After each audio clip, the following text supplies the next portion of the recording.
২৪ ঘন্টার ব্যবধানে দেশের বাজারে ফের স্বর্ণের দামে বড় পতন হয়েছে। এবার ভরিতে ২,২১৬ টাকা কমিয়ে ২২ ক্যারেটের এক ভরি স্বর্ণের দাম ২,৪২,৪৯৫ টাকা নির্ধারণ করেছে বাংলাদেশ জুয়েলার্স অ্যাসোসিয়েশন বাজুস। বুধবার সকালে এক বিজ্ঞপ্তিতে এই তথ্য জানিয়েছে বাজুস। নতুন এই দাম আজ সকাল ১০টা থেকেই কার্যকর হবে।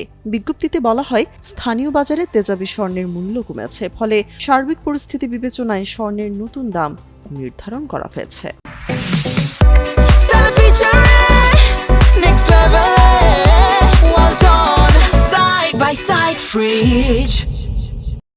নতুন দাম অনুযায়ী দেশের বাজারে প্রতি ভরি ২২ ক্যারেট স্বর্ণের দাম পড়বে ২,৪২,৪৯৫ টাকা। এছাড়া ২১ ক্যারেটের প্রতি ভরি ২,৩১,৪৭২ টাকা, ১৮ ক্যারেটের প্রতি ভরি ১,৯৮,৪০৫ টাকা এবং সনাতন পদ্ধতির প্রতি ভরি স্বর্ণের দাম ১,৬১,৬০৫ টাকা নির্ধারণ করা হয়েছে। এর আগে সবশেষ গত ৮ এপ্রিল সকালে দেশের বাজারে স্বর্ণের দাম সমন্বয় করেছিল বাজুস।